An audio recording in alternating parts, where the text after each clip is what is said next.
வெற்றிமாறனையும் அமீரன் தவிர இங்கே எல்லாருமே குடிக்காரர்கள். இல்லை, குடிக்கிறது யாருமே வந்து ஒரு லெவலுக்கு மேலே if you can control your self.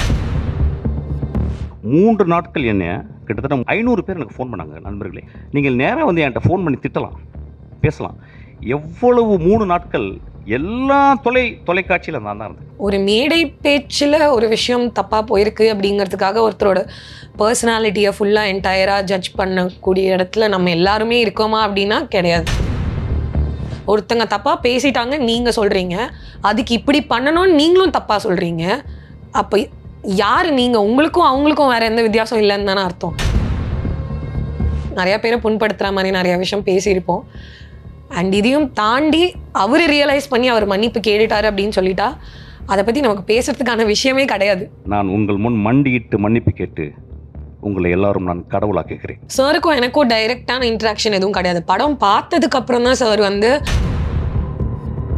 Especially when you playing a darker shade character, அதுக்கு ரொம்ப ஒரு கஷ்டமான ஒரு ஹிஸ்ட்ரி ஒன்று இருக்குது, இல்லாட்டி ஒரு ஸ்பேஸில் இருக்கும்போது மோஸ்ட் ஆஃப் தி ஆக்டர்ஸ் வந்து they'll not prefer putting themselves into that characters throughout, because நம்ம அந்த கேரக்டருக்குள்ளேயே இருந்தாலும் little by little it will eat us up.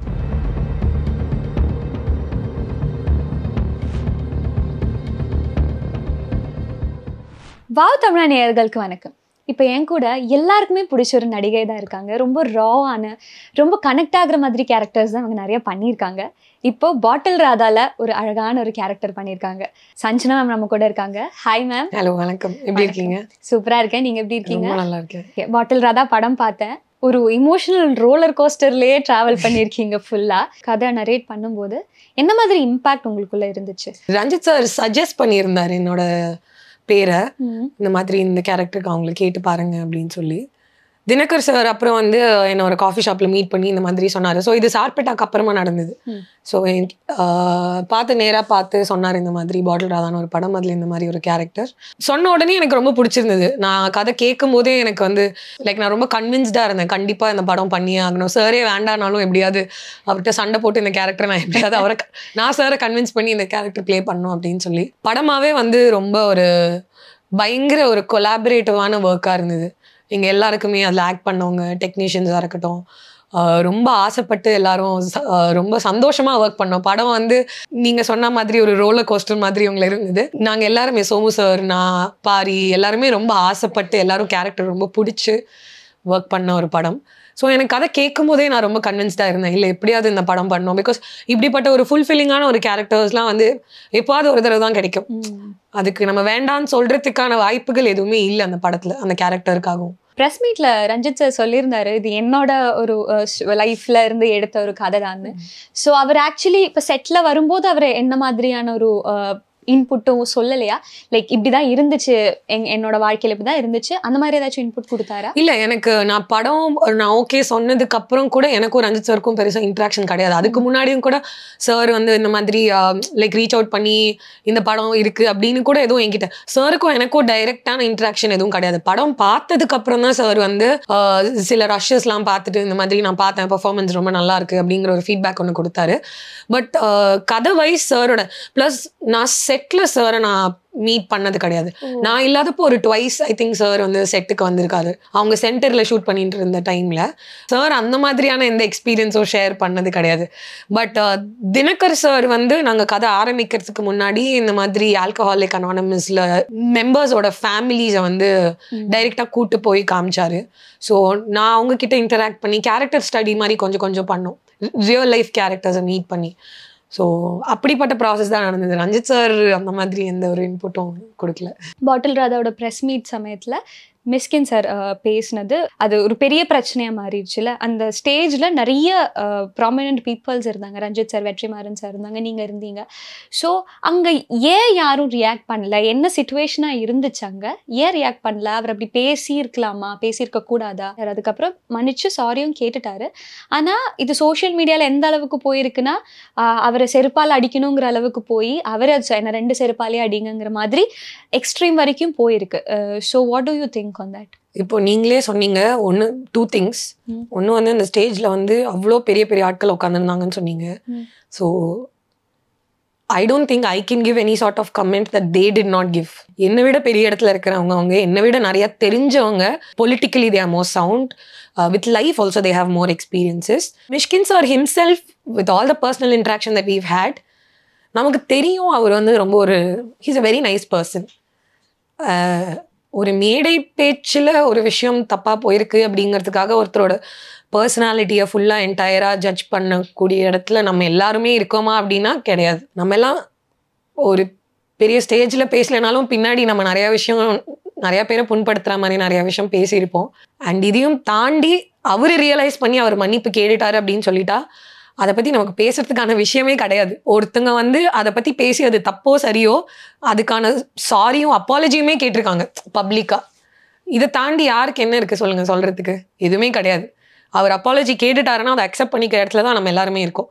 அது தப்புன்னு ஃபீல் பண்ணவங்க எல்லாருமே, தப்புன்னு ஃபீல் பண்ணி தப்பான விமர்சனம் கொடுத்தவங்க எல்லாரும் அதை கொடுக்குற இடத்துல இல்லைன்னு நான் நம்புறேன். ஏன்னா நீங்கள் அதை தப்புன்னு ஃபீல் பண்ணிட்டீங்கன்னா நீங்கள் திருப்பியும் தப்பாக பேசுறதுல என்ன அர்த்தம் இருக்குது? நீங்கள் அதை ஒரு கன்ஸ்ட்ரக்டிவ் கிரிட்டிசிசமாக ஒருத்தங்களுக்கு எடுத்து சொல்ல போறீங்கன்னா அப்போ ஓகே, நீங்கள் சொல்கிறதுல ஏதோ ஒன்று அர்த்தம் இருக்குது. ஒருத்தங்க தப்பாக பேசிட்டாங்க நீங்கள் சொல்கிறீங்க, அதுக்கு இப்படி பண்ணணும்னு நீங்களும் தப்பாக சொல்கிறீங்க. அப்போ யார் நீங்கள்? உங்களுக்கும் அவங்களுக்கும் வேறு எந்த வித்தியாசம் இல்லைன்னு தானே அர்த்தம். அவர் சாரி கேட்டிருக்காரு பப்ளிக்காக இன்னொரு ஃபோரமில். அப்படிங்கும்போது நிறையா பெரிய ஆட்கள் அதுக்கான ஃபீட்பேக்கை கொடுத்துருப்பாங்க. மேபி அவர் செல்ஃப் ரிஃப்ளெக்ட் பண்ணியிருக்கலாம் இதை பற்றி. ஸோ அதை தாண்டி ஐ திங்க் நம்ம இதை பற்றி பேசவே கூடாது. I think it should be put to rest. அவர் அப்பாலஜி கேட்டிருக்காரு, அது பப்ளிக்காகவும் எல்லாருக்கும் எல்லாரும் பண்ணக்கூடிய ஒரே விஷயம் என்னன்னா அதை அக்செப்ட் பண்ணும். இந்த கேரக்டர் நம்ம பார்க்கும்போது நிறைய பேருக்கு ரிலேட் ஆகுற கேரக்டர். நீங்களே அது நேர்ல போய் பார்க்கும்போது உங்களுக்கு எப்படி இருந்துச்சு? நீங்க நடிக்க போறீங்கிறது டிஃப்ரெண்ட், நீங்க அதை பார்க்கும்போது எப்படி இருந்துச்சு? நம்ம அவங்களோட கதைகள்லாம் கேட்கும் போது நமக்கு அது ரொம்ப தாக்கமா இருக்கும். நீங்க படத்துல பார்த்த ஒரு வெர்ஷன் வந்து ஆஃப் எப்படி a family gets affected by ஒரு ஒருத்தர் அந்த ஃபேமிலியில் குடிக்கிற பழக்கம் இருந்தாங்க அப்படின்னா அந்த ஃபேமிலி எப்படி அஃபெக்ட் ஆகுதுங்கிறது ரொம்ப ஒரு சர்ஃபேஸ் லெவலான ஒரு பெர்ஸ்பெக்டிவ் தான் படத்தில் என்னை பொறுத்த வரைக்கும். பட் நம்ம அந்த ஆக்சுவலான ஸ்டோரிஸ்லாம் கேட்கும்போது ரொம்பவே கஷ்டமாக இருக்கும். பட் எப்படி அவங்க அதுலேருந்து தாண்டி வந்து இப்போ வந்து ஒரு ஈஸிலி ஒரு 10-15% ஆஃப் தெம் வந்து ஒரு நல்ல சந்தோஷமான லைஃப் வந்து இப்போ ரொம்ப ஒரு பீஸ்ஃபுல்லான லைஃப்பில் இருப்பாங்க. அப்படிப்பட்ட ஒரு விஷயத்த கேட்கும் போதும் நமக்கு எங்கேயோ ஒரு சந்தோஷமுமே இருக்கும். சரி ஓகே, அவ்வளோ கஷ்டப்பட்டுட்டு லைஃப்பில் இப்போ கொஞ்சம் நிம்மதியாக இருக்காங்களே அப்படிங்கிறத நினைக்கும் போது. பட் அப்படிப்பட்ட ஸ்ட்ரகிள்ஸ் எல்லாம் வந்து நம்ம டைரெக்டாக அவங்கள மீட் பண்ணி பேசும்போது ரொம்ப ஒரு கஷ்டமாக தான் இருந்தது. எப்படி இருந்திருக்கும் அவங்களுக்கு அந்த டைமில் அப்படிங்கிறத நினச்சி பார்க்கும்போது. அண்ட் அது உங்கள் கேரக்டருக்கு நீங்கள் அது பண்ணும்போது அது எப்படி இருந்துச்சு? அந்த ப்ராசஸ் எப்படி இருந்துச்சு? ஏன்னா சேடான எமோஷனில் தான் ஃபுல்லாகவே இருந்திருப்பீங்க. நான் நினச்சேன் ஐயோ இவங்க சந்தோஷமாக இருக்கவே மாட்டாங்களே, பார்க்கும்போது தான் கடைசியாக வந்துருச்சு, அந்த ஹாப்பி எண்டிங் வந்துருச்சு. டைரக்டரே வந்து நிறையா ஃபீல்ட் ஒர்க் நிறையா பண்ணி நிறையா மெட்டீரியல்ஸ் நிறையா வச்சுருந்தாரு. ப்ளஸ் ஆல்சோ நம்ம இதை வந்து சீன் பை சீன் தான் பண்ணுறோம். ஸோ நம்ம ஜென்ரலாக ஆக்டர்ஸாக இருக்கும்போது you don't, especially when you playing a darker shade character, அதுக்கு ரொம்ப ஒரு கஷ்டமான ஒரு ஹிஸ்ட்ரி ஒன்று இருக்குது, இல்லாட்டி ஒரு ஸ்பேஸில் இருக்கும்போது மோஸ்ட் ஆஃப் தி ஆக்டர்ஸ் வந்து they'll not prefer putting themselves into that characters throughout. So plus also நம்ம சீன் பை சீன் எடுக்கிறதுனால அது இன்னுமே ரொம்ப ஹெல்ப்ஃபுல்லாக இருக்கும். நமக்கு அதுக்கான டைமும் இருக்கும், நம்ம அந்த கேரக்டர்லேருந்து வெளியில் வந்துட்டு திருப்பியும் வந்து ப்ளஸ் ஆல்சோ கோ ஆக்டர்ஸ் கிட்டேருந்து நம்ம எடுத்துக்கிற ஹெல்ப் கூட இருக்குல்ல. இப்போ சோமு சார் மாதிரி அண்ட் பாரி மாதிரியான பர்ஃபார்மர்ஸ் கூடலாம் நீங்கள் இருந்து ஒர்க் பண்ணும்போது நமக்கு நிறைய ஹெல்ப்பும் எடுத்துக்கலாம். நம்ம இப்போ தனியாக நம்ம சீனில் பார்க்குறேன்னா நம்ம ஒரே ஒரு ஆக்டர் மட்டும் நம்ம பார்க்க மாட்டோம். ஒரு ஆக்டர் நம்மளை மேபி பயங்கரமாக இம்ப்ரெஸ் பண்ணலாம், பட் அந்த ஆக்டர் பர்ஃபார்ம் பண்ணுறதுக்குமே சுற்றி இருக்கிற கேரக்டர்ஸ் ஷுட் கான்ட்ரிபியூட். அப்போதான் அந்த ஒரு கேரக்டருமே வந்து இன்னும் நல்லா நமக்கு தெரியும். கோ ஆக்டர்ஸோட ஹெல்ப்புமே வந்து ரொம்ப ஜாஸ்தி இருந்தது இதில், நிறையா இன்புட்ஸ். அண்ட் சோமு சார் மாதிரி ஒருத்தர் கூட ஒர்க் பண்ணும்போது அவரோட எக்ஸ்பீரியன்ஸ்லேருந்து நம்ம கற்றுக்கக்கூடிய விஷயம் நிறையா இருக்குது. எப்படி வந்து அந்த கேரக்டர்லேருந்து எப்படி டக்குன்னு ஸ்விட்ச் ஆகணும், பிகாஸ் நம்ம அந்த கேரக்டருக்குள்ளேயே இருந்தாலும் little by little it lead us up. அதை நான் அடுத்தது குரு சோமசுந்தரம் சார் பற்றி தான் கேட்கணும்னு நினச்சேன். அவர் ஜென்ரலாக எல்லா படத்துக்கு முன்னாடி ஒரு ஒர்க் ஷாப்ஸ் வைப்பார் இல்லையா? ஸோ இந்த படத்துக்கு அந்த மாதிரி இருந்துச்சா? சார் ஒர்க் ஷாப் கண்டக்ட் பண்ண மாட்டார். சாரோட ஃப்ரெண்ட் ஒருத்தர் வந்திருந்தாரு, சார் ரெக்கமெண்ட் பண்ணி. சாரோட ஃப்ரெண்டு கூத்துப்பட்டறையிலேருந்து ஒரு ஃப்ரெண்ட் ஒருத்தர் வந்திருந்தாரு.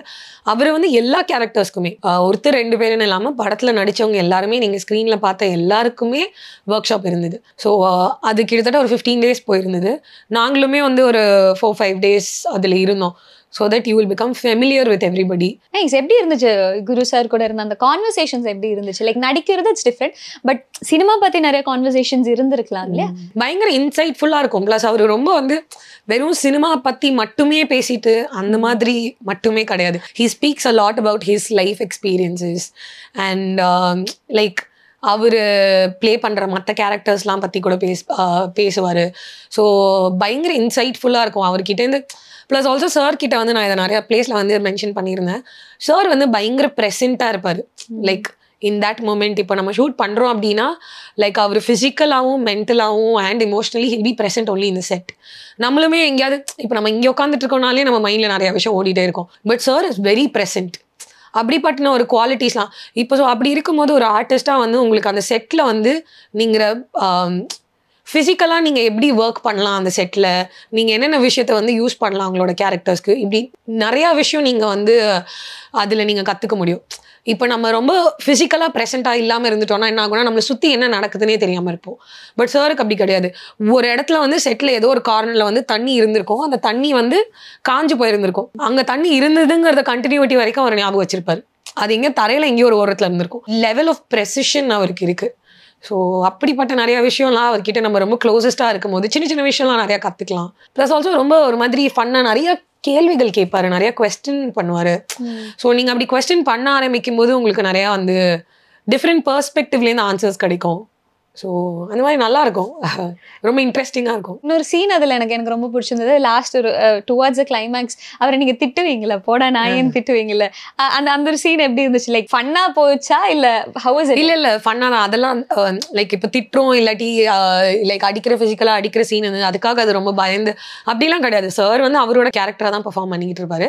அதில் ஒரு சீன் வந்து சார் சொல்லி தான் நானே வந்து ரியலைஸ் பண்ணேன். ஸோ நான் அதை திட்டிகிட்டு இருக்கும்போது அவரை பிடிச்சி நான் தள்ளி விடுவேன். அது வந்து நானும் ரியலைஸ் பண்ணல நான் பண்ணேன்னு சொல்லிட்டு. பட் நான் ஃபர்ஸ்ட் டேக்ல பண்ணதுக்கப்புறம் அவர் ஒரு மாதிரி ஷாக் ஆயிட்டாரு, என்ன பிடிச்சி தள்ளிட்டேன் அப்படின்னு. லைக் அவர் அதை தப்பா கேட்கல, பட் அவர் பயங்கர சர்ப்ரைஸ் ஆயிட்டாரு. அது கொடுத்ததுனால கேரக்டராகவுமே அவருக்கு அது ஒர்க் ஆயிடுச்சு. என்னோட கேரக்டர் எங்கேயுமே அவர்கிட்ட கத்தியும் பேசாது, ஒரு மாதிரி ஃபிசிக்கலாகவும் அவரை வந்து எங்கேயுமே அந்த ஒரு பவுண்டரி கிராஸ் பண்ணாத ஒரு கேரக்டராக இருக்கும். பட் ரொம்ப like when her threshold was really like you know touch to the maximum, அப்போ தான் அவங்க அந்த ஒரு மாதிரி பயங்கர எக்ஸாஜரேட்டடாக பிஹேவ் பண்ணுவாங்க. ஸோ அப்படிப்பட்ட ஒரு சின்ன சின்ன விஷயத்துலேருந்து தான் சார் நிறையா வந்து இன்புட்ஸ் எடுத்துக்கிட்டாரு அப்படிங்கிற மாதிரிலாம் மென்ஷன் பண்ணார். So I think like as performers we give a little bit, we take a little bit அப்படிங்கிற ஒரு ப்ராசஸ் அவர்கிட்ட ரொம்ப ஈஸியாக இருந்தது. ரொம்ப ரிலேட்டபிளாக இருக்கிற ரோலுங்கிறதுனால இப்போ படம் பார்த்து முடிச்சா நிறைய ரிவ்யூ இருக்கும் இல்லையா? ஸோ ஜென்ரல் ஆடியன்ஸ் வந்து அந்த மாதிரி என்னோட கதை பார்த்த மாதிரியே இருந்துச்சுமா, என்ன பார்த்த மாதிரியே இருந்துச்சுமா, அந்த மாதிரி ஏதாச்சும் கமெண்ட்ஸ் வந்து சொல்லியிருக்காங்களா? நிறைய பேர் சொன்னாங்க. பார்த்த வரைக்கும் நிறைய விமன் எல்லாருமே என்கிட்ட வந்து சொல்கிறது அதுதான். எனக்கு ரொம்ப ஒரு 2 days பேக் வந்து நாங்கள் கூகையில் வந்து ஒரு டிஸ்கஷனுக்காக போயிருந்தோம் படத்தை பற்றி. அங்கே ஒரு பையன், ஒரு சின்ன வயசு பையன் தான் அவர். ஃபர்ஸ்ட்டு டைம் ஒரு மேல் வந்து என்னோட கேரக்டரோட ரொம்ப கனெக்ட் பண்ணிக்கிட்டேன். நான் என்னையே அந்த கேரக்டரில் பார்த்தேன்னு சொன்னது அதுதான் ஃபர்ஸ்ட். படம் வந்து ஒரு 2 days ஆகுது. இந்த ஒரு 2-3 daysல வந்து ஃபர்ஸ்ட் டைம் ஒரு மேல் வந்து என்கிட்ட சொன்னதை நான் அப்போ தான் கேட்டேன். எனக்கு அதை கேட்டோன்னே வந்து ரொம்ப ஒரு மாதிரி ஆக்சுவலாக ரொம்ப ட்ரூத்ஃபுல்லாக சொல்லணும்னா ரொம்ப சந்தோஷமாக இருந்தது. பிகாஸ் நான் இந்த கேரக்டரே வந்து நான் பண்ணதுக்கப்புறமே என்ன நினச்சிட்டு இருந்தேன்னா, இது எவ்வளோ தூரம் விமென்க்கு ரொம்ப கனெக்டபிளாக இருக்கோ, இது பெண் ஆணுன்னு இல்லாமல் லைக் ஒரு ஜெண்டராக பார்க்காம லைக் போத் ஜெண்டர்ஸ்க்குமே இது ரொம்ப கனெக்டபிளாக இருக்கணும் இந்த கேரக்டர். பிகாஸ் அப்போ தான் அந்த sympathy and empathy will work. ஏன்னா நம்ம ஒரு பெண்ணுக்கு அது ஈஸியாக கனெக்ட் ஆகும்னு நமக்கு தெரியும். ஒரு நீங்கள் பெண்ணை பற்றி பெண்ணோட பெர்ஸ்பெக்டிவ்லேருந்து பேசும்போது ஈஸியாக கனெக்ட் ஆகும். பட் ஒரு ஆணுக்கு அது எப்படி கனெக்ட் ஆகுதுங்கிற ஒரு விஷயம் இருக்குல்ல. ஸோ எனக்கு அது கேட்கும்போது எனக்கு பர்டிகுலர்லி அந்த ஒரு ஃபீட்பேக் வந்து ரொம்ப ஒரு மாதிரி ஹாப்பியாக இருந்தது எனக்கு பர்சனலாக. இப்போ இந்த ஜென்ரேஷன் இப்போ ஆண்கள் குடிக்கிறாங்க, இந்த மாதிரி ஒரு லைஃப் ஸ்டைல் இருக்குது. பட் நான் இப்போ நார்மலைஸ் ஆயிடுச்சு தான் பெண்களும் குடிக்கிறாங்க, அது ஒரு நார்மலைஸ் ஆன விஷயம் ஆயிடுச்சு இல்லையா? அப்படி இருக்கும்போது அது என்ன மாதிரி சொசைட்டிக்கு எஃபெக்ட் ஆகுதுன்னு நீங்க நினைக்கிறீங்க? இல்ல, குடிக்கிறது யாருமே வந்து ஒரு லெவலுக்கு மேல if you can control yourself, குடிங்கிறதே வந்து நம்ம சொசைட்டில வந்து ஒரு பெரிய லைக் ஐ டோன்ட் திங்க். நாங்கள் இந்த நிறைய ப்ரமோஷன்லாம் பண்ணும்போது ஒரு 2-3 பெர்ஸ்பெக்டிவ்ல நானும் சுற்றி இருக்கிற கேட்ட விஷயம் என்னன்னா, ஒரு கல்ச்சரலியே நமக்கு வந்து குடிங்கிறது ஒரு பழக்கமாக இருந்தது கிடையாது. சும்மா ஒரு பொழுதுபோக்கா ஒரு இடத்துல இப்போ ஒரு தடவை ஆரம்பிச்ச ஒரு விஷயம் வந்து இப்போ ரொம்ப if like when you see something is taking over your life, அது ஆணாக இருந்தாலும் பெண்ணாக இருந்தாலும் சுற்றி இருக்கிறவங்கள சரிசமமாக தான் அதை அஃபெக்ட் பண்ண போகுது. ஸோ இப்போ நம்மளால ஒரு விஷயத்த வந்து கண்ட்ரோலில் வச்சுக்க முடியலங்கும் போது then I don't think it's really advisable. Personally that's my opinion. And நம்ம சுற்றி இருக்கிறவங்கள அது பாதிக்குதுன்னு தெரியும் போது அது குடின்னு இல்லை, whatever kind of addiction that is, I don't think it's good. Real life characters கூட இன்ட்ராக்ஷன்ஸ் இருந்துச்சுன்னு படத்தில் நமக்கு மேபி ஃபுல்லாக இன்டெப்த்தாக காட்டியிருக்க முடியாது. There will be another side இல்லையா? ஸோ அவங்க எப்படி அதை ஓவர் கம் பண்ணி வந்தாங்கங்கிற உங்களோட ஒரு பாயிண்ட் ஆஃப் வியூ நீங்கள் பார்த்ததுல எப்படி இருக்கும்? லைக் படத்தை விட இன்னும் ரொம்ப டெப்த் ஜாஸ்தியாகவே இருக்கும். இப்போ படத்தில் you can't speak about a lot of things. அது வந்து சோகமான விஷயங்களா கூட இருக்கலாம், இல்லாட்டி ரொம்ப டார்க்கான விஷயங்களா கூட இருக்கலாம். பிகாஸ் நம்ம பேசக்கூடிய சப்ஜெக்ட் அந்த மாதிரி படத்துல. பட் படமா நீங்க ப்ரெசென்ட் பண்ணும்போது it should have a lot of entertainment factors also to இட்ல. ஸோ அப்படி இருக்கிறப்போ நம்ம படத்தை இப்படிதான் வந்து ஷேப் பண்ணி கொடுக்க முடியும். நான் கேட்ட கதைகள்ல அவங்க கிட்ட இருந்து லைக் டைரக்டா லைக் இன்ட்ராக்ட் பண்ணதுல ரொம்பவே ஒரு டார்க்கான ஸ்பேஸ்லேருந்து இப்போ ரொம்ப ஒரு பீஸ்ஃபுல்லான ஸ்பேஸ்ல இருக்காங்க. பட் எல்லாருமே ஐ don't think I can speak about their like experiences இன் அப்படி ஓப்பனா. நம்மளை அது அவ்வளோ பாதிச்சா மட்டும்தான் நம்ம அதுலேருந்து ஒரு 5% வெளியில காமிக்க முடியும். 5% நான் ரொம்ப ஜாஸ்தி, ஒரு 2% அந்த கேரக்டரோட எம்பத்தைஸ் பண்ண முடியும். நம்மளால எம்பத்தைஸ் பண்ணா மட்டும்தான் அந்த கேரக்டர் நம்மளால எவ்வளோ தூரம் பெஸ்ட்டாக கொடுக்க முடியுமோ அவ்வளோ தூரம் கொடுக்க முடியும்.